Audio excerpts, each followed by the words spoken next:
Welcome to the Deep Dive. We dig through sources and research to pull out the key insights for you. That's right.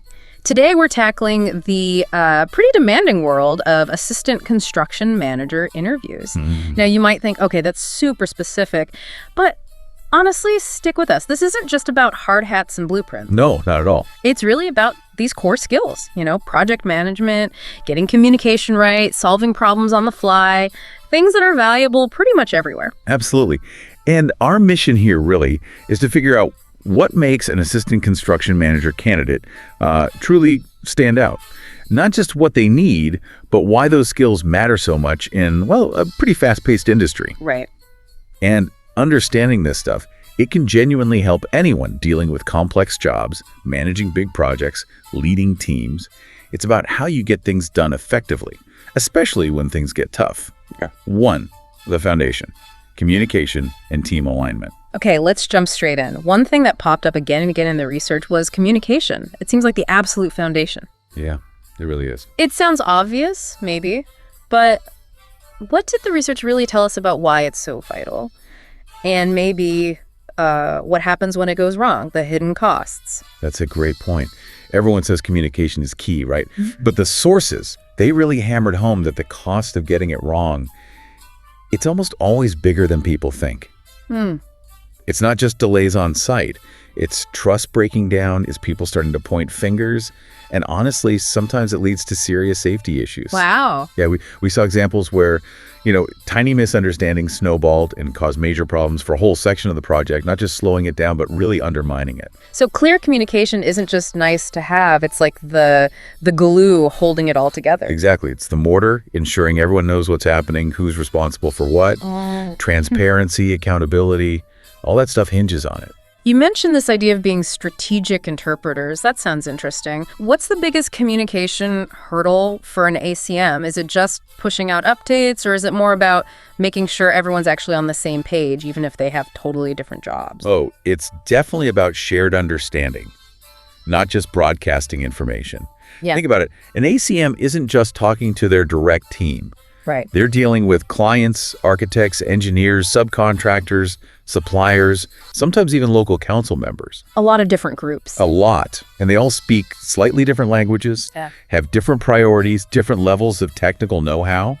So the really good ACMs, they're constantly tailoring the message. Like you'd explain a structural change one way to a community group and completely differently to the structural engineer, That right? makes sense. It's about making sure everyone truly gets the why behind a decision, not just the what.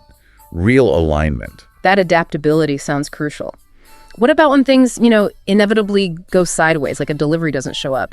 Does that communication skill help fix immediate problems? Oh, absolutely. Yeah. Critically important then. There was a great example in the sources. A project hit a snag with a supplier delay. Big potential problem. Okay. Instead of letting it fester or just, firing off angry emails, the ACM got the key team members and the supplier's contact together for a quick site meeting. Right there, right then. Smart. Yeah. By just talking it through openly, looking for solutions together, they actually found a workaround pretty quickly. Adjusted delivery schedules kept the work moving with minimal disruption. It's that proactive, collaborative approach under pressure. Yeah, you can see how that applies anywhere. Tailoring messages, encouraging feedback, sorting out issues quickly. It's not just a soft skill, is it? It's actually like a core strategic thing. Precisely. Strategic imperative. Couldn't agree more. 2, the tools of the trade. Technical acumen and project control. Okay, so if communication is the glue, what about the actual plans and the tools an assistant construction manager uses to turn that vision into something real? Let's talk about the technical side. Right. This is where you get into efficiency and foresight. Technical skill in construction isn't just about knowing how a wall goes up. It's about making the project predictable, making sure it stays on budget, meets all the regulations, and ultimately managing risk. It's how you take a complex plan and make it manageable and hopefully successful. So what are some of those key digital tools an ACM really needs to get their head around? And what makes them so vital beyond just ticking off tasks? Being comfortable with construction management software is huge now. We're talking platforms like Procore is a big one for overall management. I've heard of that. PlanGrid for what's happening out on site. BIM 360 for the modeling side. Then your scheduling tools like Microsoft Project or the more heavy-duty Primavera P6. And these aren't just, fancy to-do lists. They're crucial for managing the critical path. They can show you exactly how, say, a 2-day delay on one small task could actually push the whole project back weeks later on. That kind of knock-on effect. Exactly. Seeing that early, that saves serious money. And it's not just knowing the current tools, it's showing you're willing and able to pick up new tech as it comes along. That's key, too. And away from the computers, there's cost estimation. That sounds like a tricky balancing act, trying to be precise but also predict the unpredictable. How do ACMs handle that? It really is a balance. Good cost estimation uses a mix of things. Looking at data from past projects, analyzing current material and labor costs really carefully, and always building in contingency for unknowns. Right, the what-ifs. Absolutely. Yeah. It means digging into detailed drawings, talking constantly with suppliers and subcontractors to get real-time prices, and thinking hard about potential risks or delays. One really smart approach we saw mentioned was engaging suppliers really early in the planning stage. Before building starts? Yeah, way before. It helped them spot chances to save money, maybe suggest alternative materials before any decisions got locked in. That saved the budget and kept quality high. Makes sense. And keeping everything legal and up to standard, with regulations changing, that must be a constant thing to watch. Oh, non-negotiable. An ACM has to know the latest building codes and regulations inside out. For the UK, for instance, staying on top of those specific requirements. So how do they do that in practice? It means being proactive. Regular site inspections are key, checking compliance. But just as important is acting fast if something isn't right. There was an example of someone spotting a small issue with ventilation requirements early on. Catching it then saved a ton of time, avoided expensive rework later, and kept the project compliant without a major headache. It's about that sharp eye for detail. So it's like conducting an orchestra, but with spreadsheets and safety regs. How does the whole project planning process start? How do they bring all these pieces together? Orchestra conductor is a good analogy, actually. A solid plan starts with assessing the site properly, then detailed budgeting, scheduling everything out, figuring out resources, managing risks, and like we said, keeping everyone informed constantly. Right, communication, again. Always. But the research really highlighted that identifying risks early, really early in that planning phase, that's probably the biggest single thing you can do to avoid costly delays later. Get the roadmap right before you start the journey. And this technical knowledge, it's not that you learn it once and you're done, is it? How do ACMs keep up in a field that changes so fast? No, definitely not. Okay. It's about continuous learning, being proactive about it. Good ACMs read industry journals, they go to trade shows or webinars, and this is important. They share what they learn with their team. Oh, okay. We saw an example where an ACM brought in a new digital tracking tool they'd learned about. It massively improved how they monitored progress, cut down delays. Staying networked with peers helps too, sharing those real-world tips. Yeah, it's clear. Whatever your job, knowing your tools, understanding the data, knowing the rules of the game, that's essential for actually getting things done effectively, isn't it? It lets you lead strategically, not just react. Spot on. 3, leading from the front. People, problems, and project integrity. Okay, so we've got the communication bedrock and the essential technical toolkit. But what about when, stuff happens? Unexpected problems, or just the challenge of leading a team through something complex and, let's face it, often pretty stressful. This is where the human side really kicks in for an ACM. Exactly. This is where you move from just managing tasks to actually leading people. It's about leadership in messy situations, really. Yeah. A mix of empathy and being decisive when you need to be. Right. What the sources show is that the best ACMs, they're not just dealing with concrete and schedules. They're managing complex human dynamics, building resilience in their teams, and driving a culture where people actually want to do good work. So, starting with the people then, how do the top ACMs motivate their teams? Keep them performing well, but also feeling, looked after, especially when the pressure's on? It really boils down to creating an environment where people feel safe to speak up and where they understand the bigger picture, the shared goal. Psychological safety, you mean? Yeah, that's a big part of it. Communicating goals clearly, genuinely encouraging teamwork, noticing when people make an effort, and dealing with issues quickly and constructively, not letting them fester. One key thing was making team members feel genuinely valued. Giving them ways to offer feedback, like regular check-ins, means you catch small problems before they become big ones. It boosts morale, stops conflicts escalating, and actually makes the whole operation run smoother. It's about empowering the team, not just bossing them around. That makes a lot of sense. Because things do go wrong. Construction projects rarely go exactly to plan, right? That's- So how do ACMs show that resilience, that adaptability when the scope changes or there are unexpected delays? Yeah, the unexpected is almost expected in construction. So it's about being ready to improvise. When changes or delays hit, first step is always clear, fast communication to everyone affected. Get the word out. Exactly. Then is quickly figuring out the impact, adjusting the plan, maybe rescheduling, moving resources around, and documenting everything clearly. We saw some great examples of quick thinking. Like what? While one ACM quickly rejigged tasks when bad weather hit, so the team could keep doing groundwork under temporary cover, instead of just stopping.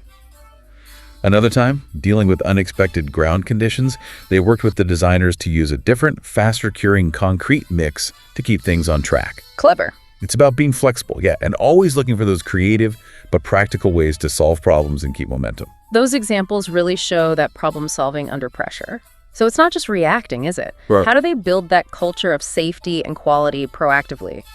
And how do they balance making quick decisions with doing the proper analysis? That seems like a tough tightrope to walk. It is a balancing act. Building that safety and quality culture, that's about having systems in place before things go wrong. Clear safety rules, regular briefings where people feel okay raising concerns without fear of blame, continuous quality checks built into the process. So it's systemic. Very much so. Even simple things like daily safety briefings were shown to make a huge difference in spotting hazards early. Yeah, for decision making. Well, in construction, sometimes you have to be quick. Right, time is money. Definitely. So the skill is rapidly identifying the critical factors, safety, key operational impacts, getting quick input from the right people, and then making a call. It's about balancing that urgency with enough collaboration to make sure it's a good decision, not just a fast one. Informed agility.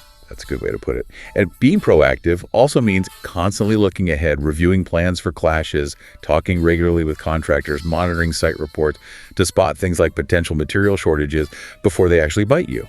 Yeah, all these examples really paint a picture of agile, thoughtful leadership. Managing people, handling surprises, keeping standards high. Honestly, skills you need in pretty much any leadership role, anywhere. Absolutely. Very transferable. 4, stepping back. General interview strategies and preparation. Right, so we've covered the waterfront on what makes a great assistant construction manager tick. Now, let's zoom out a bit. What does all this mean for your interview strategy, whether you're going for an ACM job or really any complex role? Our research had some solid tips on general interview prep. Yeah, this last part is kind of about cracking the code of the interview itself. The questions they ask, they're usually not just looking for a surface level answer. They're trying to get a sense of your motivation, how you think, and crucially, how you'd fit into their team and their company culture. So preparing thoroughly isn't just about memorizing answers. It's about being ready to show that deeper insight. Okay, let's tackle some of those common questions then. What are interviewers really after? Starting with that big one, why should we hire you? Yes. Basically, they want your elevator pitch tailored to them. Your answer needs to clearly connect your specific skills, qualifications, and experience directly to what they need for this job. So linking it directly. But also showing your passion, showing how you'll actively contribute to their goals. It's your chance to tell your story in a way that resonates with their needs, not just what you can do, but what you will do for them. Okay, and the one everyone dreads a bit. Why did you leave your last job? Yeah, tricky one. Honesty and professionalism are key here, but keep it positive and forward-looking. They want a valid reason, focused on your desire for growth, new challenges, maybe specific types of projects they offer. So focus on the future. Exactly. Frame it professionally. Talk about what you're moving towards, not what you're running away from. Avoid negativity about past employers. Got it. How about, tell me about your team experience. This is all about collaboration and communication in action. They want concrete examples of how you've worked effectively with others to reach a common goal. Don't just say you're a team player. Show it with a specific story where you made a positive difference. Give an example. Right, and what motivates you? This gets to your personal drive. What makes you tick? What gets you out of bed in the morning enthusiastic about this kind of work? Be genuine. Definitely. Talk about your career ambitions, maybe your core values, or what aspects of the job itself really excite you. For an ACM, maybe it's the satisfaction of seeing a complex project come together, that tangible result. Makes sense. And lastly, the question you absolutely must be ready for. Do you have any questions for us? Yes. Never say no. I think you've covered everything. This is your chance to show you're engaged, you've done your research, and you're seriously considering them too. So what kind of questions work well? Ask about the company culture, maybe specific projects coming up, what opportunities there are for growth, or even a challenge the team is currently facing. It shows genuine interest and critical thinking. Good advice. Speaking of research, doing your homework, the sources had some great tips there too. Where should people start? The company website is stop number one. Go beyond the homepage. Look at their history, their mission, values, culture statements. Really important. Check out their portfolio of past projects and any recent news or press releases. Understand their track record and where they seem to be heading. Dig deep. Exactly. Then broaden out. Check their LinkedIn profile, see who works there, what they post about, get a feel for the company vibe, look at wider industry trends, maybe UK construction news specifically. How does this company fit into the bigger picture? See the context. Right. And maybe even look at their main competitors. What makes this company different? Knowing that helps you tailor your answers and show you understand their position in the market. It shows strategic awareness. That's thorough. And all this prep leads to the interview itself. Even small things, like what you wear. That sends the message too, right? It absolutely does. First impressions count. For an ACM role, smart casual is usually the safe bet. Think clean, well-fitting trousers or maybe dark jeans, tidy closed-toe shoes, a neat shirt, maybe a simple sweater or blazer. Keep it professional but approachable. Precisely. Avoid anything too flashy or distracting. Make sure clothes are ironed. Keep accessories minimal. Just look neat, clean, and put together. It projects professionalism, respect for the opportunity, and confidence. Yeah, that's great advice that really applies across the board, isn't it? Prepare thoroughly, present yourself authentically, show them you're capable and you've really thought about the role in the company. That's the essence of it. Outro. Well, that was quite the deep dive. We've really covered a lot of ground on the assistant construction manager role. From needing to be technically savvy with complex software like Primavera P6 and BIM 360. The digital side is huge. All the way to the art of managing diverse teams, sorting out conflicts, finding those really creative solutions when, the ground under your feet isn't what you expected. Literally sometimes. Right. It's clearly a role that demands a real mix of skills, sharp technical know-how, and, well, pretty sophisticated people skills. It really does. And maybe a final thought for you to take away. Consider this. Being an assistant construction manager, it isn't just about managing concrete, steel, and timelines. It's really about orchestrating these incredibly complex human efforts. It's about adapting constantly to change, dealing with ambiguity, and ultimately taking something that's just an idea, a plan on paper, and making it real. Tangible, step by painstaking step. Yeah. So next time you walk past a building site or cross a new bridge, or just notice the infrastructure around you, maybe take a second to think about all the unseen coordination, the problem solving, the sheer human communication that had to happen to make that structure exist. It's a fascinating field that doesn't just build things, it kind of builds